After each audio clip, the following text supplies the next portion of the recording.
Welcome to the YAHOWAH blog. I'm your host, Craig Winn. This will be the 43rd episode of Qatsyr Harvest as we make our way to the Shabuah Qatsyr, or harvest, of 7 Shabbats that will transpire in our, almost immediate future, just over a year from now, May 22nd, a Shabbat in 2026, at the commencement of the time of Yaakov's troubles, the time of Israel's difficulties. In our last program, we started off a little weak. We had some audio issues as it relates to our microphone connection, but that only lasted a couple of minutes, fortunately. And from there, we pursued our study till it reached a conclusion that was as emotional, cerebral, important, riveting, life-altering as anything we have shared in the first 300 hours of the YAHOWAH blog. And so rather than just having that information tucked at the end of a program where the audio was a bit spotty, I want to begin in the same place. And by way of introduction, to understand the final 2 ingatherings, those are Shabuah and Towrah, as they bring us to the return of our Messiah, our King, and of YAHOWAH. We have to recognize that there were many prophets who spoke of this period. And one of the most insightful is Jeremiah. And there wouldn't be anyone who has even read any portion of the prophets who isn't aware that it is in Jeremiah 31 that YAHOWAH speaks through Jeremiah about the reaffirmation, the restoration of his covenant with Israel and with Yehudah. It's one of the passages that Christians will take out of context and misrepresent to justify their New Testament. But it doesn't provide that opportunity when one actually reads it in context. And what we find is that the preamble to this, which is what we're considering now, in Jeremiah 30, sets the stage, tells us what will transpire before that time and up through that moment. And so we're going to return to it now, because in it we read one of the most amazing statements relative to the obliteration of the mythology that underlies Judaism, Christianity, and indeed Islam. And at the same time, we read one of the most profound truths that has ever been revealed. And so I'd ask you to listen. And as we proceed here, I want you to recognize that what I'm sharing with you has been available to grasp, to know, to understand, to respond intelligently to for 2,700 years.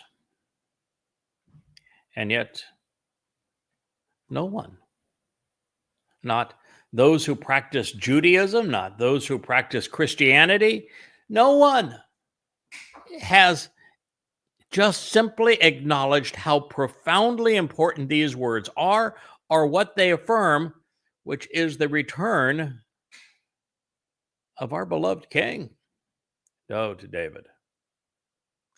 And when you think of the fact that someone who has lived previously is returning,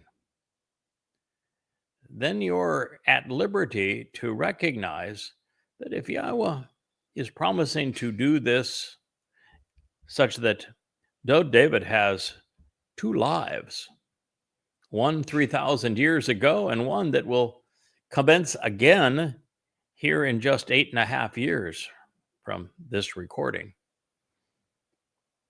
then why not 3? And that really is the essence of it. And since God is saying that it is David who is returning, and we all know that he was anointed 3 times as the Messiah. We all know that God called him his son 3 different times and made that reference of no one else. Either of those references combined to no one else. And we know that he is returning as our king. Since there is the acknowledgement that a Messiah, the very Son of God, was here in 33 CE fulfilling Passover. Isn't it natural, almost obvious to conclude that they'd be one and the same? Since there was only one Messiah who became king, who was also called the Son of God. And he's the very one that we read here at this time is returning as king. And as such, there is no possibility that Christianity can be true. As such, there can be no possibility whatsoever that Judaism can be true, because they're looking for an unnamed Messiah while Christianity is looking for a false Messiah. So let's proceed.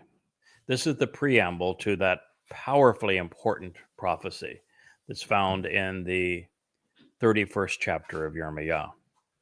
It begins, the word, the Debar, which to reveal the way to enjoy the benefits of the relationship, Asher, came to exist, Haya, the very basis of Yahweh's name, with Yirmiyahu, which means Yahweh raises and lifts up, Yahweh teaches and guides, and he encourages us to respect and revere Yah.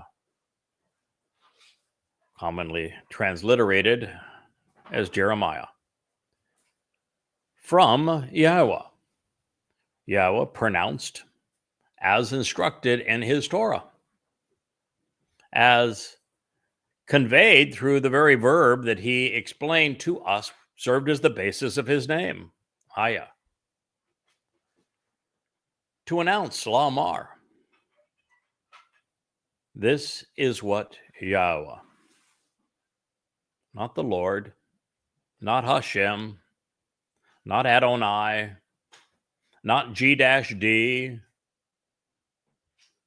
certainly not Jesus, not Mr. Christ, hell no with Allah.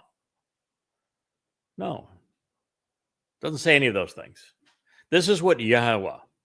And you need to know right here and now that if you're in a religion and you don't read Yahweh's name in your foundational text, that it is not from Yahweh. Everything that Yahweh inspired his prophets to reveal on his behalf includes his name, and not seldom, often. And yet, you look at the Christian New Testament and you find nothing, absolutely nothing pursuant to Yahweh's name. Not even a hint of it. Same thing is true with the Talmud. Of course, the same thing is true with the Quran, which means none of those texts were authored by God. This is what Yahweh, the God of Yisrael. Oh no! You mean to tell me it's not the God of the church? He's not the God of the Goyim? He's not the God of Rome? He's not the God of America? He's not the God of Kabaville and the Quran? Nah, not the God of Christians, huh? How are you as a Christian going to believe in a religion that is entirely predicated on replacement theology, where all things that pertained to David are stolen and given to your mythical misnomer, Mr. Christ, and all things that were promises to Israel are transferred magically to your church, and all things that are pursuant to Yehudim are stolen and appropriated to Goyim? If this says that Yahweh is the God of Israel, yeah, you want a different God? That's just fine. In fact, I would be delighted with you if you just acknowledged that you had an entirely different God and didn't try to misappropriate and misconstrue and remove from context and then mistranslate and misrepresent passages from the Torah, prophets, and Psalms to give your crude counterfeit some veil of authenticity. Why don't you just admit the truth that you have an entirely different God? And well, that was a God made in man's image. Like he's no bigger than a man. And he's most often presented as a dead God on a stick, which doesn't speak well for his credibility either, does it? He's one that kind of like Allah in a way, either couldn't write or didn't write anything. So let's just admit, Christians, your God is not Yahweh, because Yahweh has a name and you don't use it, and Yahweh is the God of Israel, and you condemn them, you demonize them, you besmirch them. Your New Testament is more anti-Semitic than is Hitler's Mein Kampf. You accuse Israel of crucifying your wannabe God and then condemn them for it. So let's not pretend.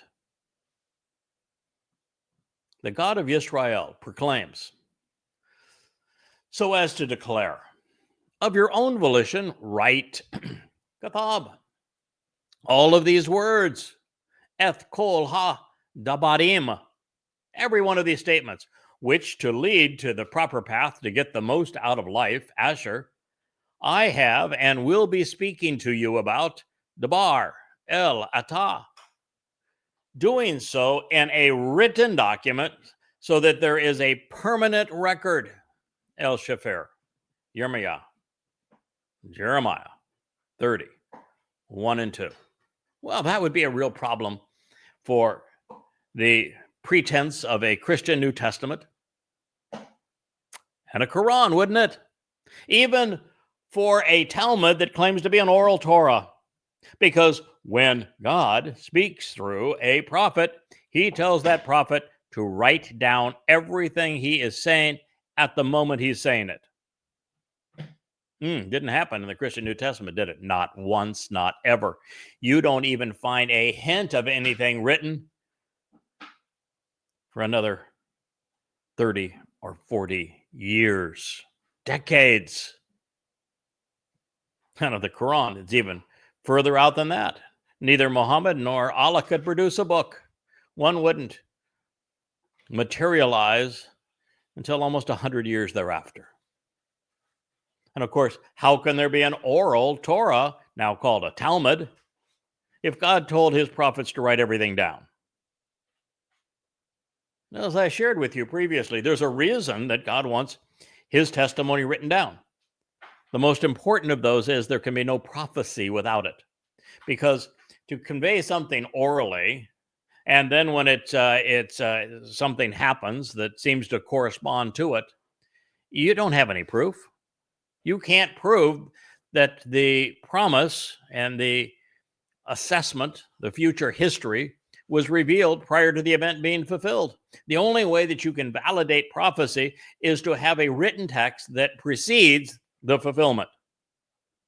That's why he wanted you to write everything down. The second is that until just recently, where we now have the ability to do what we're doing right now, sharing together in a video and audio format in a manner that my communication with you is retained exactly as I'm sharing it with you. This is all a live stream, and it is maintained and shared with you exactly as I am conveying it, and nothing is lost. There, between all of the various places and the clouds and you name it, anything that I share with you is retained forever, unchanged.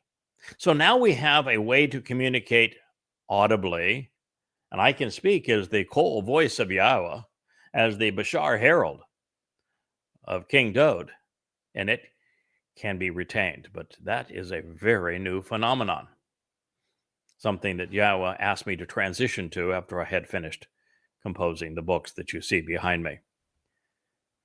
And so prior to this invention, and of course these revelations were, this particular one shared 2,700 years ago, the only accurate way to pass on information from throughout the generations and time, even from one person to the next in the moment, was written communication. That's the way a lawyer will tell you, if you've written it all, you've written it all. Written communication is vastly superior to oral communication, unless that oral communication is recorded as we're doing it now. And that is a very recent phenomenon. So those are two reasons. The ability to maintain the veracity and authenticity of the text, so that no matter the time or place that we have a chance to read it, it's as if we were there. And the second is Yahowah uses prophecy to do something no one else can do, which is why there are no prophecies in the Christian New Testament. There's no prophecies in the Talmud. There's no prophecies in the Quran. God alone, Yahowah, can convey them, and written correspondence is necessary. It differentiates what we're viewing here from all other claims made about and to a God, because Yahowah is the only one that did this, without exception. Go through all of the histories of human religions, and you'll find no one else did this. Pretty astonishing in that regard, too, isn't it? The last reason is that we actually process and retain information more effectively, more readily, more quickly, even in writing than we do orally. We can read 7 times faster than we speak. And because of search engines today and that sort of thing, you can take anything that you read that I have written, and you can copy and paste it into a search engine to validate whether or not my rendering of it is accurate. Can't do that with the spoken word. So the written word is much more susceptible to being verified, which is something Yahowah likes. And it enables you to go through the material at your pace as opposed to the speaker's pace. And it's much easier to make a comparison over here with something and something that was said over there, and actually to draw these things together so you have the ability to go from knowing to understanding. So these are all advantages. The written word, Yahowah alone did so. Because indeed, behold, and now here's the prophecy. A time is coming. Days are approaching. Prophetically reveals Yahowah. Now we know. This is the reason he wanted us to write this down. Even if I didn't explain it to you, God explains it. Now, I can tell you that even though God explained it, millions of people have read this, and I don't think anyone has derived those insights from it previously. Because indeed, behold, pay attention. It's true, key. Hannah, a time is coming. Yomim bo, days are approaching. Prophetically reveals Nahum, Yahowah, when I will return to restore the property and possessions taken during the oppression of my people, Yisrael, individuals who engage and endure with God and with Yahudah, the beloved of Yah, declares Yahweh. I'll stop from there in a moment and we'll pick up as we move forward. But what did God just say here that is essential? Behold, a time is coming where Yahweh says, I will return. I will shub. Come back, return to restore. Now, if Yahweh is coming back and you don't know Yahweh's name, then you are not going to be there when he returns. If Yahweh is returning and you've been hoodwinked into believing Mr. Christ is God, wrong individual. If Yahweh is saying that he is returning and he has proven all of that he has said through his prophets, through prophecy and through consistency and accuracy and through brilliance, it sure as hell ain't Allah, is it? Allah's not God. Jesus is not God. Jesus isn't coming back. He wasn't even here in the first place. And keep in mind here in a moment that Yahweh is going to speak of the return of King Dod. And doesn't that mean that Yahweh and Dod are returning together? So the very fact that it's Yahweh who is returning and who is the one who will restore destroys all three so-called Abrahamic religions: Judaism, Christianity, and Islam. Now that's very profound. I posted on both Facebook and X today that says that really the greatest gift that I can offer to any person of faith is the absolute proof that their faith is fraudulent. Because if I prove that, which I do, then I have freed them of that burden, but also liberated them to know who God is, what he is offering and what he expects in return, so they can respond appropriately and save their souls. This is one of those cases.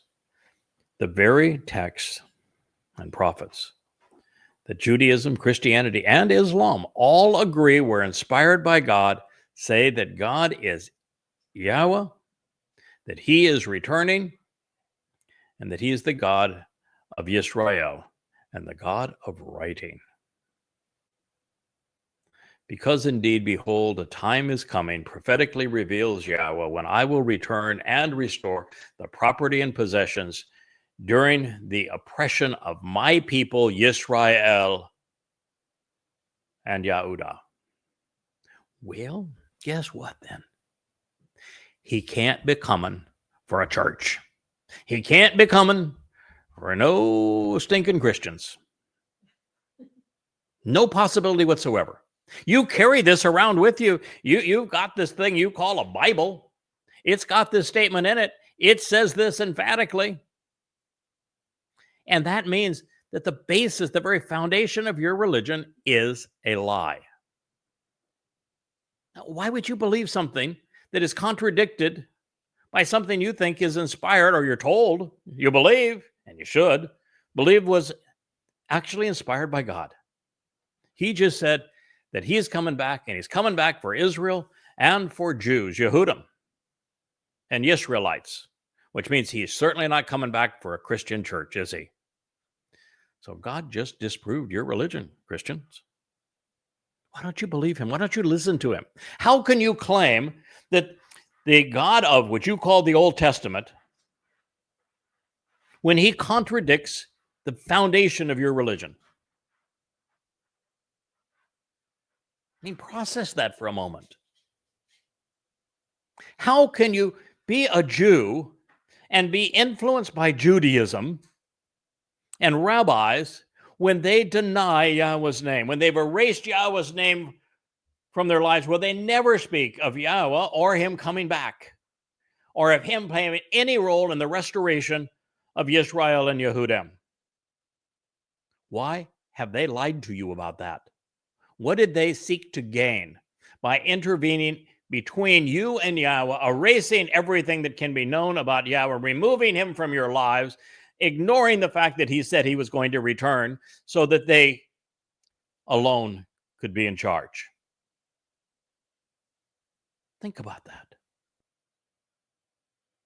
Think about the fact that we have copies of Yirmiyah that date to the 2nd century BCE, 900 years before Islam was invented,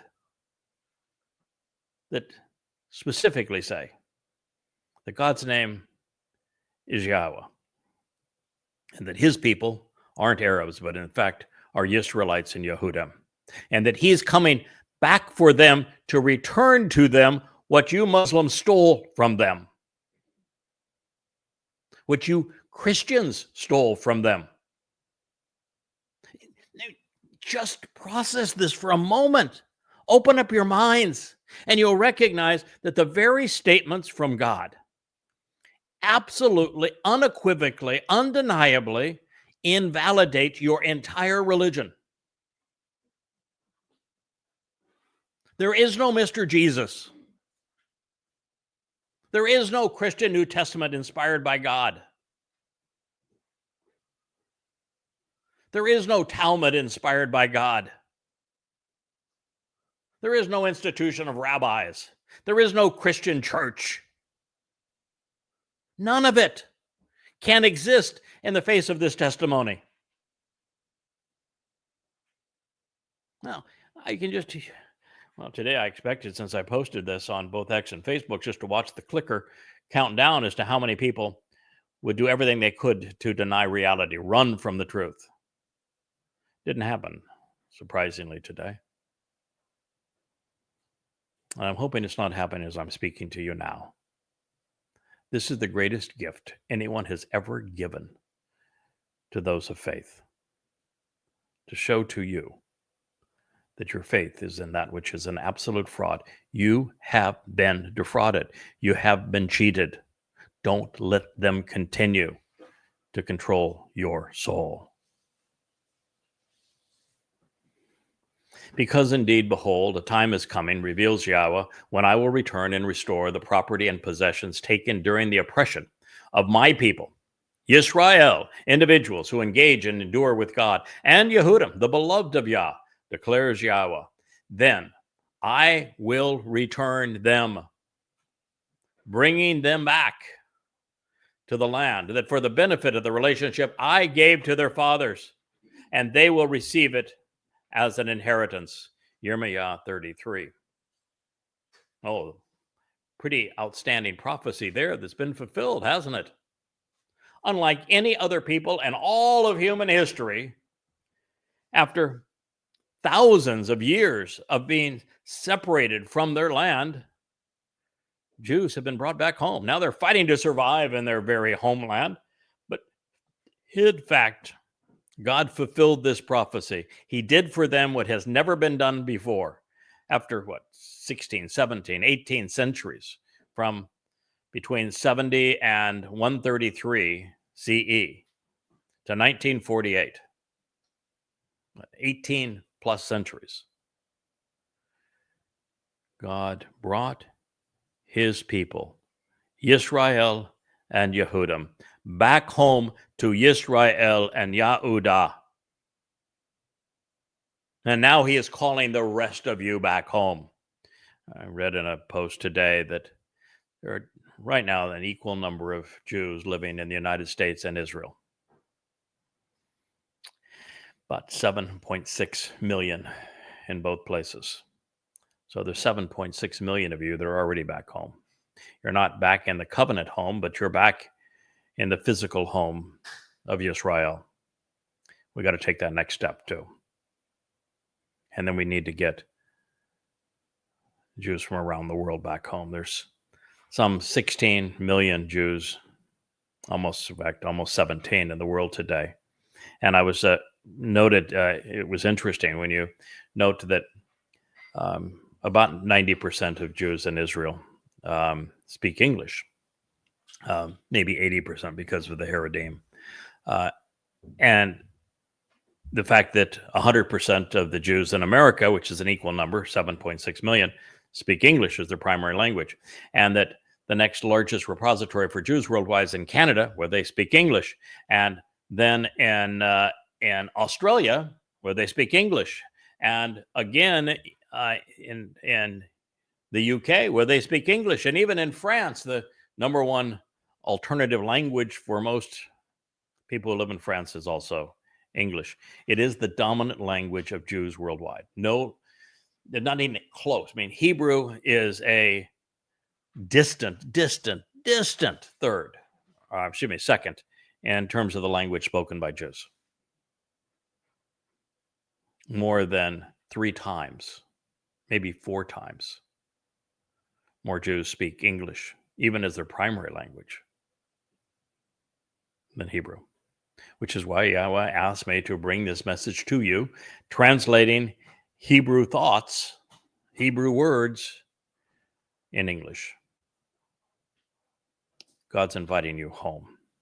My job is his cold voice, and as the Bashar herald of your king, Dod, is to invite you back home. I want to make reintroductions so that you are aware of and accept the glorious name of our God, Yahweh. That you even embrace your name, Yahudem, beloved of Yah. And that you reunite together because you've been estranged for a very long time. These are the words which, to reveal the way, Yahweh spoke concerning Yisrael. Not Judaism, not a church, not a religion, not Islam, not Christianity. These are the words which Yahweh spoke to reveal the way concerning Yisrael and to Yehudah, Jews, Judah. Yirmiyah 34. This is what Yahweh, Yahweh. How is it that there are 2.5, nearly 3 billion Christians, nearly 2 billion Muslims, and such a high percentage of Jews practice Judaism, and no one is willing to accept or acknowledge or proclaim Yahweh's name? When he speaks to us, he uses it over and over and over again. Why? So we would know it. So we would use it. So we'd recognize its importance. It is essential in coming back home. It is the name of life. These are the words which, to reveal the way, Yahweh spoke concerning Yisrael and Yehudah. This is what Yahweh conveyed as we heard the sounds of concern over terrorists and terrorism, when there were no prospects of reconciliation or peace. Does that hit home with you? Can you not see the fulfillment of this prophecy right now in your midst? Did you ever imagine, Yisrael, that there would be a time as horrific as 10:7? I constantly hear Jews say that 10:7 was the worst treatment of Jews since the Holocaust. And I cringe every time I hear it, because that's not true. Not even close. Yes, large numbers of Jews, some 6 million, were systematically murdered during the Holocaust. But very few were raped. Very few were mutilated so that they were gang raped, pelvises broken, torn apart, ripped apart, gang raped, and then killed and even raped again after they were dead. There were not instances of Germans cutting off their breasts and using them as balls. There were no incidences of Nazis taking pregnant Jewish women with them alive and slicing open their bellies, pulling out their unborn child, showing the mother whose belly they had just cut open, horrified, slicing off the head of that unborn child and raping her and killing her. The Germans were cruel, but they at least gassed their victims prior to cremating them. The Muslims on 10/7 dispensed with that step. They burned even babies alive. Not situations in the Holocaust where Nazis systematically cut off the fingers and toes of children and parents while they had to watch each other in agony. But they did that on 10/7. There's not situations in the Holocaust where the Nazis peed upon their victims. But that happened on 10/7. The Nazis did not abduct Jews for ransom so that they could trade Jews for convicted murderers and terrorists. The Nazis didn't scream Allahu Akbar as they were committing these horrid acts. The Nazis didn't murder the Jews in their homes. They at least took them away and gassed them before it was all over. Sure, what the Nazis did was horrific, and I'm not excusing them in any way, shape, or form. But I want you to know that what happened on 10/7 was far more gruesome, sadistic, demented, psychotic than anything that has ever happened in human history. Ever. It wasn't just mass killing, it was mass barbarism. It was mass perversion. It was as if the demons of hell had been unleashed. And truly they were. And then, as bad as that was, to watch the world condemn Israel, Muslims and progressives, march in the street, march on college campuses, terrorize Jews worldwide, shaming the victims while screaming that the perpetrators will indeed commit genocide on Jews. We have never seen, nor has the world ever experienced, anything as hellacious as what we witnessed today, particularly in this alliance between Muslims and progressives, where progressives have become the pimps of Islam. There's no prospect for peace. And Israel, if you weren't watching over this past weekend, the charade that took place in the torture seat of the Oval Office as Netanyahu was forced to sit there, as Donald Trump took the world and Israel to the precipice of destruction. And his statements regarding what he was now doing in Iran.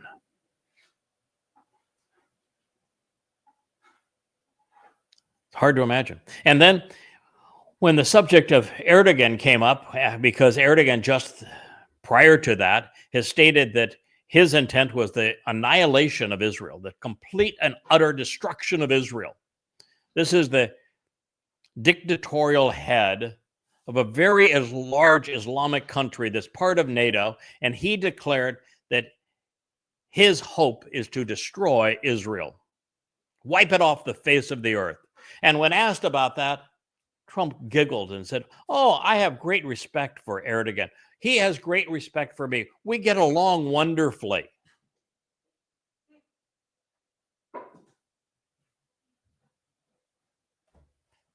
I mean, it's almost breathtaking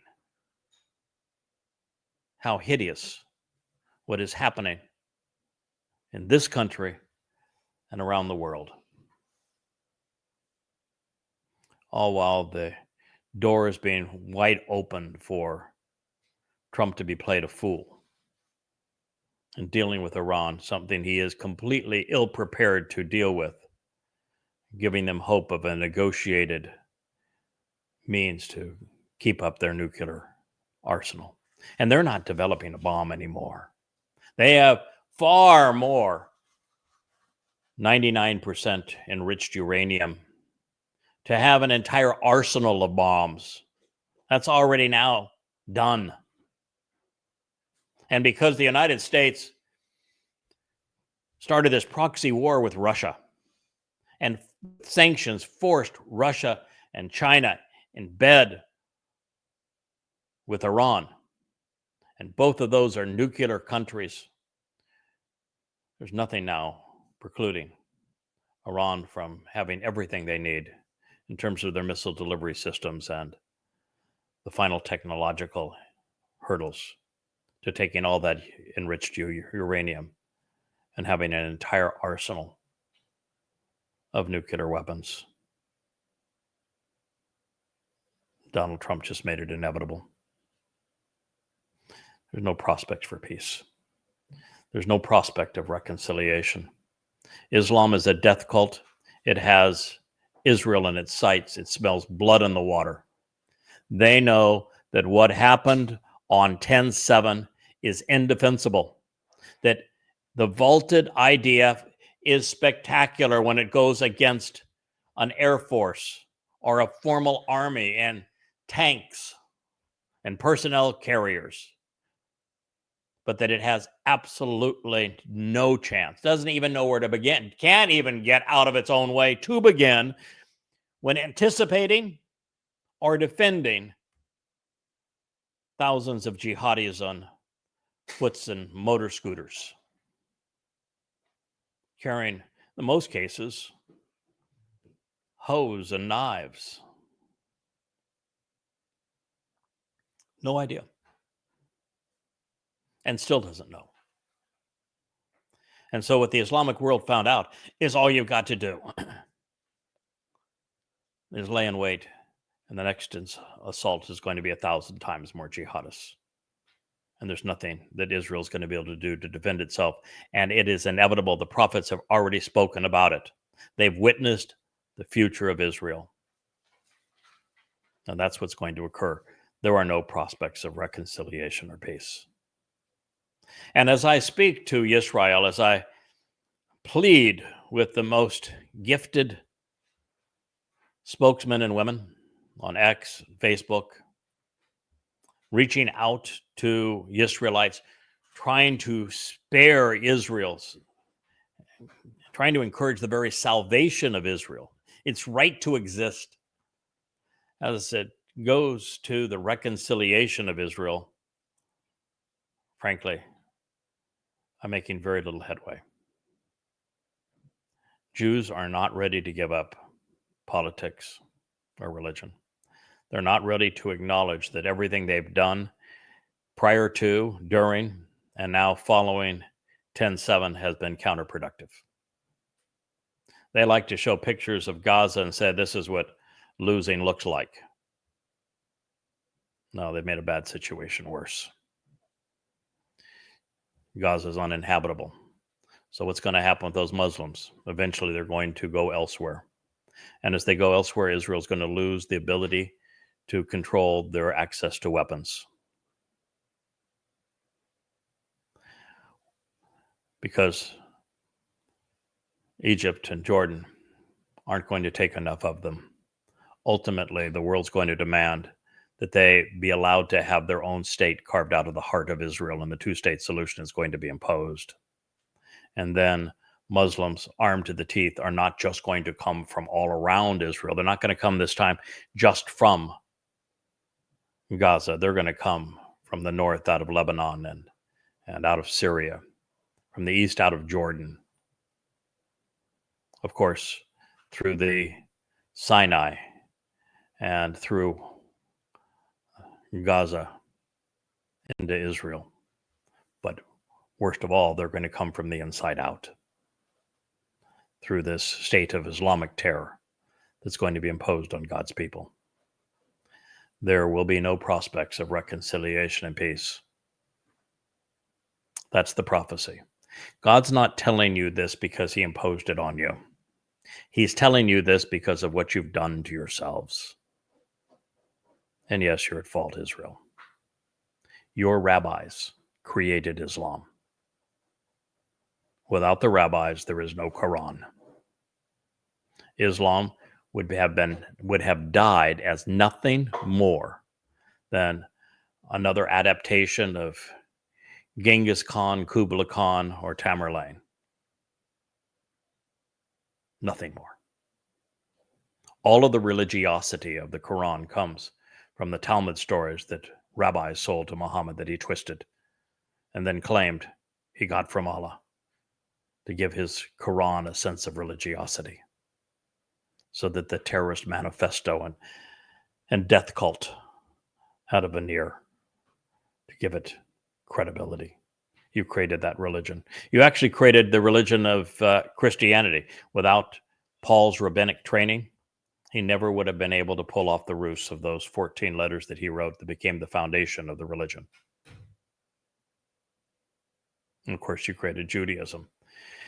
You're your own worst enemy.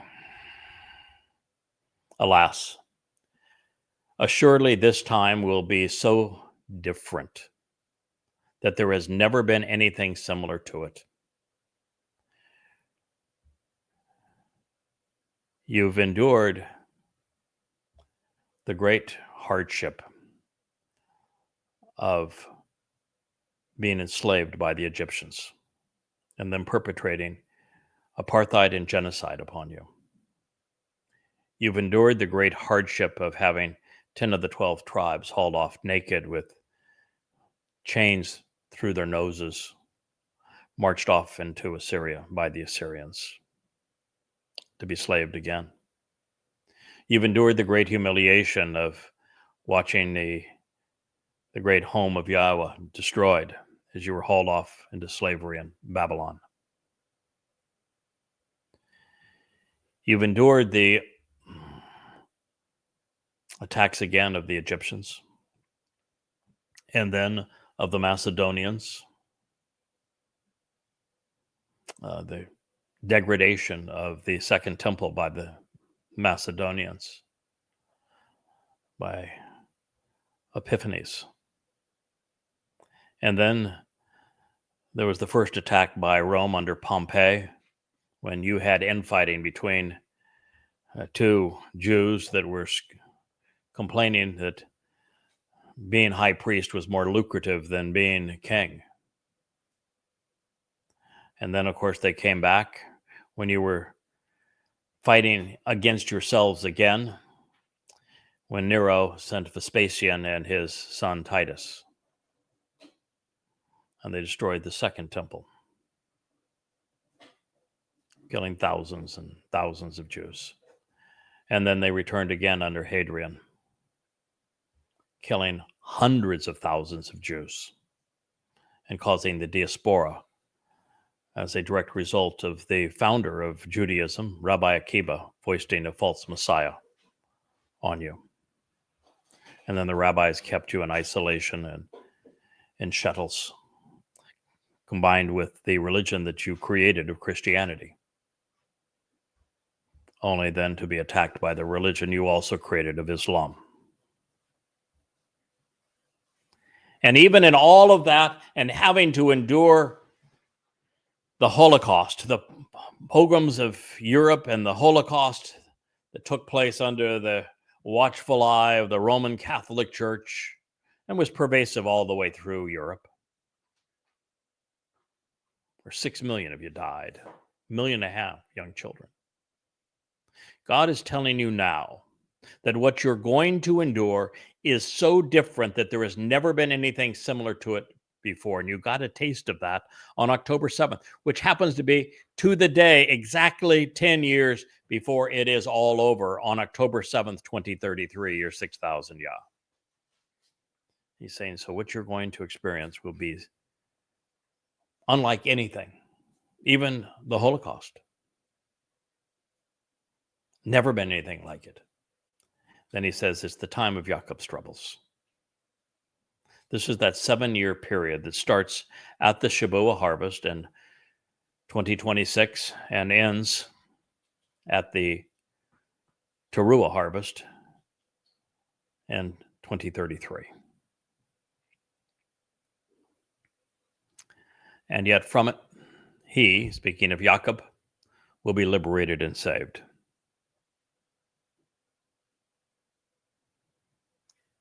On Towrah, you are looking at your Savior. Yahweh has asked me, as the Adam of Parah, to lay down my life to save you from yourselves. I'm also the final Zeroah and have the responsibility of cultivating these 2 remaining harvests, Shabuah and Towrah. I'm encouraging you to join us, but this is written to those who have postponed that decision, who haven't come to accept Yahweh as God. As prophets, his testimony is true, as Dod as their Messiah and King, as the covenant, as the means to be part of God's family, with its 5 conditions and benefits, nor the Moed Mikre, understanding what they represent in terms of opening the door to life, to our perfection, to our adoption, our enrichment and empowerment in God's family, and especially not Dod's fulfillment of them. It is the time of Jacob's troubles.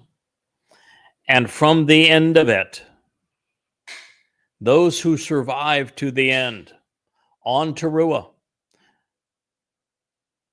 you're going to be liberated and saved. This is the reason we're sharing this prophecy with you. And it shall happen in that day, prophetically declares Yahweh, of the vast array of spiritual implements, that I will break this yoke. This means to control and to manipulate. What is the most controlling, manipulative contrivance in human history? My producer knows. She's smart, though. God even said so. Religion. Judaism, Christianity, and Islam, to name 3.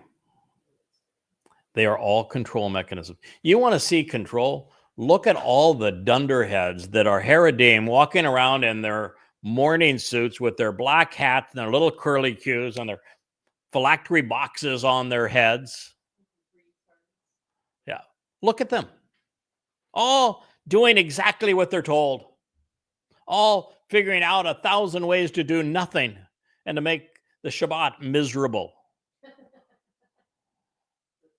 mean, look at them. They don't go to school to learn anything that's useful. They don't learn English.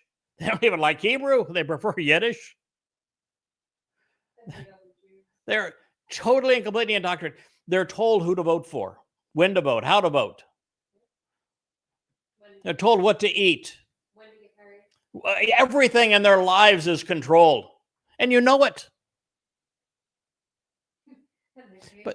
But look throughout the time of the imposition of Christianity,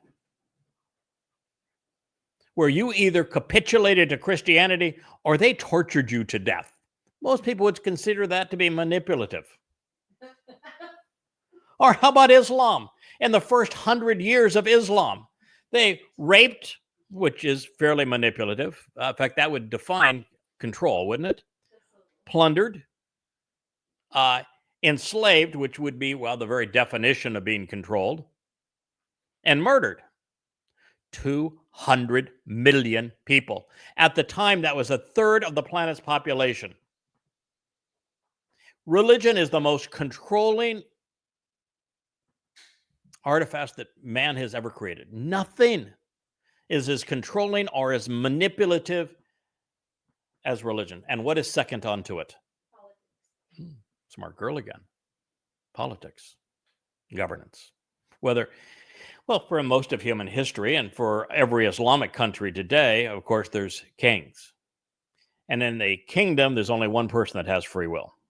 Everyone else is controlled.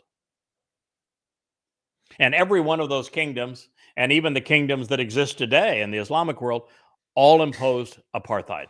They all had caste systems. They all have feature slavery. Ultimately controlling.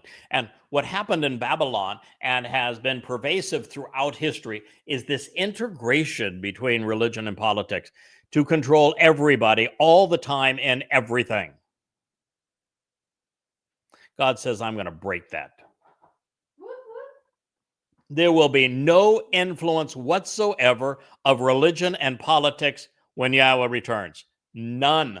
Which means that all of the hosts of religion, all of the authority figures politically, gonzo. Instantly eliminated. Bye-bye. That means if you are someone who is a Muslim, a Christian, or a rabbi, and you are in a position of authority, you're actually promoting the control mechanisms and the manipulation of your religion, you're gone. In fact, you're not just gone, you're gone to the place of forever gone. Sheol, hell. Really bad choice. All rabbis are going to hell. All priests, all pastors, all presidents, all prime ministers. That's where they're all going. They are manipulative. They are controlling. People don't get into politics for any other reason than control. They crave it. They want to manipulate. The whole mechanism of politics and religion is controlling and manipulative. Boy, if you want to see it in action, join me someday on X. Blah! But yeah, I was going to break that yoke. I'm doing the best I can between now and then to, chip away at those chains. But he's really good at it. From upon your neck. And I will pull off and tear away your bonds and your shackles. Who shackles? Who imprisons? Look at your history. Why don't you find a civilization that did not abuse their neighbors and didn't shackle and bond and imprison anyone who didn't go along with what the authorities had mandated? Those who can bond and shackle are governments and religious institutions, and they have done it for all of their existence, and they typically do it together. Those who are illegitimate and unauthorized, those falsely claiming authority who are foreigners advocating what is improper, will no longer make him, Jacob, Israel, serve their interests. Sorry there, Trumpster. But Yahweh says, no, you don't get to put people in your foreign leader torture chair anymore. It's over. The CIA can't manipulate anybody else. They can't overthrow governments. Militaries can't be imposed. Jihadists can't do their thing. If you are in Israel and you do not belong, if you are Israel and you're hostile to Jews, the United Nations would be a great example. The United Nations has more indictments against Israel than by 2 times than all of the rest of the world combined. And you'd be hard-pressed to find a more moral country than Israel. This is just how astonishing all of this is. And God's going to say, if you are a foreigner in Israel, that would be every Muslim. That would be every Christian. That would be every progressive. That would be everyone that is in Israel that isn't a Jew, who isn't an Israelite, or who hasn't bonded with them as part of the covenant. You're gone. Done. Jeremiah 38. Complete transformation. This is the setup for something that's really profound. Because I'm the first to be able to bring this to your attention. And it's really important that the reason that God spent so much time sharing what transpired in Eden is because that's what he's bringing us back to on Sukkah. God's intent, and he's going to carry it out, is to restore the conditions experienced in Eden. What didn't you see in Eden? Religion. What else didn't you see in Eden? Politics. What didn't you see in Eden?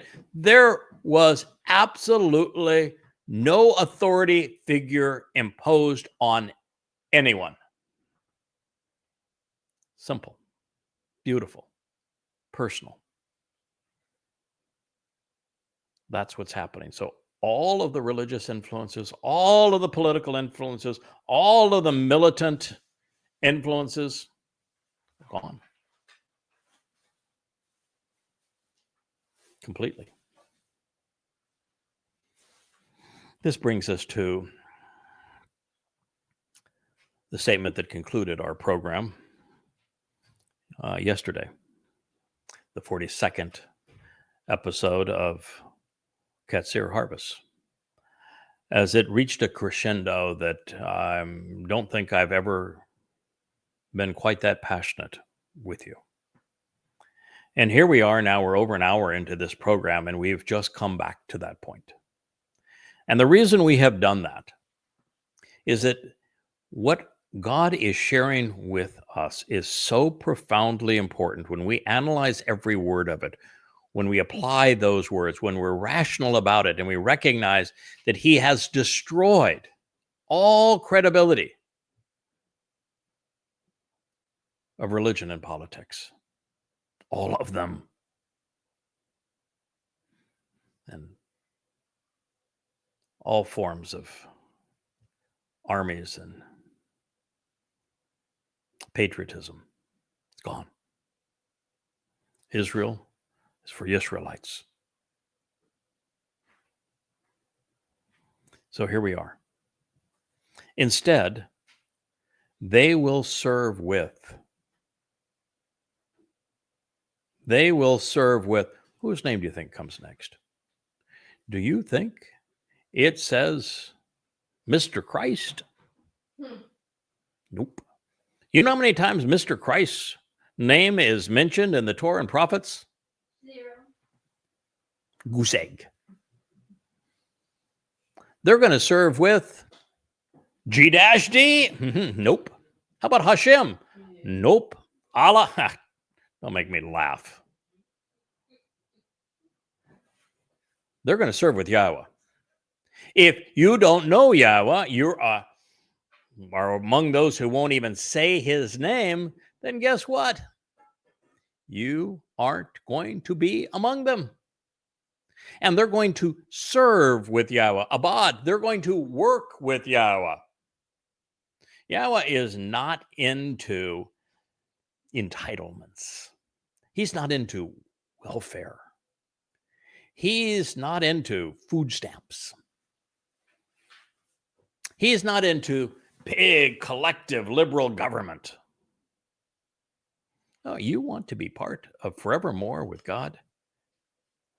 Roll up your sleeves, or guess like mine, just don't have any. And be prepared to go to work. I was asked by Yahowah to do this 24 years ago. I have worked at it over 100,000 hours in that time. Yes, it's work. I think work is productive. It's enjoyable.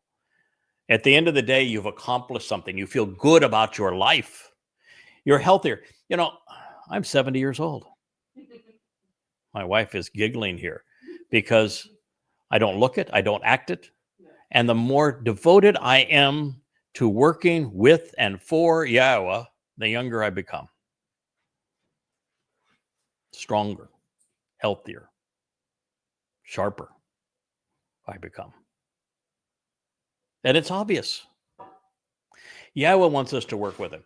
Yahowah even told Adam in the garden, you're here to work in the garden. Because he knows if you don't work, you have no backbone, you have no character, you have no sense of purpose, you have no values. Work is a really good thing. And that means we're going to make progress. We're going to achieve things forevermore throughout the universe. We're going to have responsibility and opportunity. We're going to build big, wonderful things together. Instead, they will serve and work with Yahowah, their God. And with, does it say Jesus? Nope. Does it say Allah? Nope. Hashem? Nope. Adonai? Nope. G-D? Nope. Jehovah? Nope. And they're going to work with Yahowah, their God, and with Dod. And with Dod. You know whose name is mentioned second most in the Torah, prophets, and Psalms? It's not Moshe. It's Dod. Over 1,100 times. 1,100 times. God says of him, he is my chosen one. They got this stupid series. I don't know if it's on Amazon Prime, like the idiocy of House of Dod was on Amazon Prime, called The Chosen. And it's supposed to be this personal reinterpretation of Jesus. There was no Jesus. Yahowah says they're going to serve and work with Yahowah, their God, and with Dod. You can't work with Dod if he ain't there. Yahowah says, I'm returning, and he says you're going to be working with Dod. So who is he returning with? So who is he not returning with? Jesus. G-D, a rabbi. No, it is with Dod. That means who is the returning Messiah? Judaism would be wrong again, wouldn't they? He has a name. It's well known. It's Dod. It's really that simple. And the very fact that Yahowah, by name, is our God, and you get to work with him and with Dod, their king and counselor, Melech, completely obliterates any possibility that Christianity is true, that Judaism is true, that Islam is true. So aren't we doing you the ultimate favor, if you're a person of faith, by revealing this to you so that you know your religion is a fraud perpetrated to control and manipulate you? Because there is no other explanation here. There is no other way to interpret these words other than there is no Jesus Christ, never was, and will never be. And that the founder of Rabbinic Judaism, Rabbi Akiva, was a disgusting and repulsive liar when he perpetrated Bar Kokhba. And then Maimonides, that quantified Judaism, was repulsive, disgusting, appalling, when he made all of these claims about what God couldn't do, including he couldn't have a son, and was incorporeal. He even said that Moshe was the greatest of the prophets, which obviously that's not true. It's Dod. He is the chosen one. He is the Son of God. God made it very clear. In fact, he wrote a song to Dod. Now, I get some credit too. Dod wrote an entire Mizmor on my behalf. I can't even claim that, though. It's the entire Mizmor is about what I do for Dod. So it's really not on my behalf. It is on Dod's behalf. But nonetheless, it's nice to have, your king write an entire poem on your behalf. And that's what the 14th Mizmor is. But in the case of Dod, I mean, it's cool. Here, I've got the returning king, and he wrote this beautiful poem on my behalf. But what does Dode have? He has the 89th Mizmor, baby. The 89th Mizmor is a song whose lyrics were written about by Yahweh on behalf of Dode. Can you imagine being so important to God that he writes an entire song about you, saying that you're not only returning, when you return, when God says in the 89th Mizmor, when Dode returns, he's going to be as brilliant as the sun. He is going to be Elyon, as if he were God. And he says, he is my beloved son. I am his father. He said, he is the Messiah. He even calls him the Zeroah, the sacrificial lamb. He says, he is my chosen one. He says, he is my Bakor, firstborn. He even goes as far as to say that everything that I have said about Dode will come true exactly as I have promised. Otherwise, you can call me a liar, which is what Christianity and Judaism have done. Indeed, or instead, they will serve with and work with Yahweh, their God, and with Dode, their king and counselor, whom to reveal the way to the benefits of the relationship, Asher. Asher is important here because it is the first word that I translated that opened up the door to translating all of the others. And it is the first word that Dode wrote in his first Mizmor. It means to reveal the way to the benefits of the relationship, to show the path to get the most joy out of life.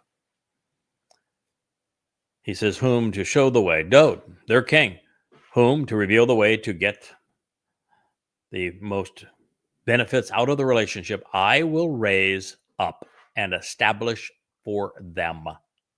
So who is raising Dode? So when Paul and Peter, and both of them in their first public speeches, both say that Dode is dead. David is dead. They call him DD. DD is dead, and he's buried, and his body is rotting, and that he is not even in heaven. What they say about him. And God said, no, I'm going to raise Dode. I'm going to establish for him his kingdom. I'm bringing him back. So somebody lied, and as sure as hell isn't God.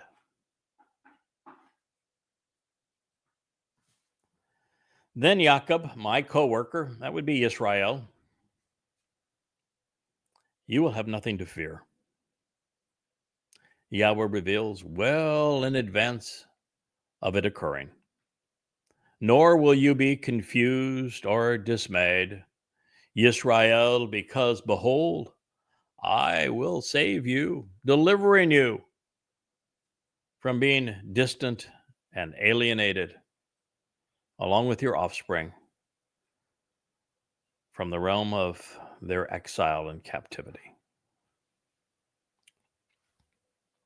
Yahweh is going to deliver Jews from around the world, bringing them back home. And then he has two mechanisms for saving them. One is through his beloved son, Dode, who fulfilled Pesach, opening the doorway to life eternal, and Matzah, where our guilt is removed and taken into Sheol, never to be seen again, so that we can be adopted and empowered and enriched in God's family. And based upon all of that, the result is the Shabuah harvest, which is upcoming, and the Towrah ingathering, also upcoming, one in just over a year, the other one just over 8 years from now. But for this remnant that God is speaking to, your salvation is going to come by way of the Adamah Parah, my sacrifice on Towrah. Now, it's not because I lay down something that's at that point totally useless to me, my physical body. Just like what Dode offered as his physical body as the Passover lamb, his Bashar as the Passover lamb, didn't accomplish anything apart from what God did with it. Same thing is true, and will be true on Towrah. It is what God does with it that perfects and cleanses his people, that takes the adulterous woman that is Israel and pretties her up so that she can be betrothed to your returning king, Daud. This is what God is promising. And he has never lied to you, Israel. He's never failed to do anything that he said he would do. It is you who have betrayed him. And that needs to end, because behold, he wants to save you. And of course, I would be remiss if I didn't remind Christians that he is not coming back as Jesus, but as Yahweh. That there'll be no Jesus in the end, Mr. Christ, because there's a real Messiah coming back, and his name is Daud. And I must remind you that this is not for a Christian church, it is for Yisrael. It is not for Goyim, it's for Yehudim. And he's removing them from your control and captivity. He is not damning them as you would have claimed in your New Testament. This is God's plan. And you can be assured that he is going to carry it out exactly as he has promised. And Jacob will change and return and then be at peace and put at ease with no one troubling him. Yirmiah 30:10. Israel is being saved. Israel will finally be at peace. The Israelites will return, not just to Israel, but to Yahweh, to the covenant, and to their king. And all of the hell that has been unleashed upon them by the various empires, including the worst of them, Imperial Rome, and then the Roman Catholic Church, and then Muslims. It will be no more. When Israel changes, peace will be at hand. All that precludes you, Israel, from living in total peace and at ease with your God is your willingness to change. So I'm going to leave you with that thought. I thank you so much for listening to this episode of the YAHOWAH blog. And I am your host, Craig Winn.